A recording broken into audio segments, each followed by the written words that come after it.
Hello সবাইকে, সবাই কেমন আছেন? আশা করছি ভালো আছেন। চলে এলাম আবার একটা মিনি ব্লগ নিয়ে। আজকে আমরা যে শোলা কচুগুলো খাই তার যে গোড়ের অংশটাকে থাকে সেই কচুটা আমি ভাজা করব, আর সাথে রুই মাছের ঝোল আছে। রুই মাছের ঝোলের রেসিপিটা অন্য আরেকদিন আপনাদের সাথে শেয়ার করব।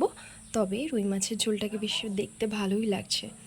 আমি রুই মাছের ঝোল রান্না করেছি সকালের আর দুপুরের জন্য। চলুন কচু ভাজাটা কীভাবে করছি সেটা শেয়ার করি। প্রথমে গোল গোল করে কেটে আমি এটাকে ভালো করে সিদ্ধ করে নিয়েছি। সিদ্ধ করে নুন হলুদ ভালো করে মাখিয়ে এবার কড়াইতে তেল গরম করে এটা ভেজে নিয়েছি। একটু নুন হলুদটা মোটামুটি আন্দাজ মতো দিয়ে আপনারা এটা তেলটা যখন গরম হয়ে যাবে লাল লাল করে ভেজে নেবেন। মাঝে মাঝে খুন্তি দিয়ে মাঝখানের পোর্শনটা দেখবেন ঠিকঠাক সিদ্ধ হয়েছে কিনা। কচু ভাজা কিন্তু বেশ খেতে গরম ভাতে ভালোই লাগে, আপনারা বাড়িতে ট্রাই করে দেখতে পারেন। লাল লাল কচু ভাজা হয়ে গেলে এগুলো নামিয়ে নিতে হবে। এই যে দেখুন আমার কচু ভাজা প্রায় রেডি।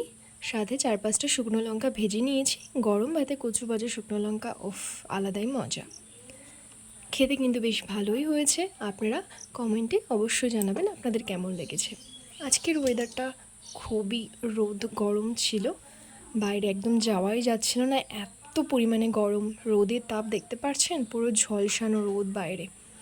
আমার ছোট্ট সোনা আজকে খেলা করছে, একটু দুষ্টুমি কম করেছে। সাথে বাড়িতে ঘরে একটু আখরোট ছিল, ভাবলাম দুটো আখরোট বাদাম খেয়েই নিই। এই যে আমার দুষ্টু সোনাটা আখরোট বাদাম নিয়ে খেলা করছে। আপনারা আপনাদের বেবিদের জন্য আখরোট বাদাম দিতে পারেন। আখরোট বাদাম বেবিদি এবং বড়দের জন্য স্বাস্থ্যকর এবং উপকারী। টাটা বন্ধুরা, ভালো থাকবেন, দেখা হবে পরের ভিডিওতে।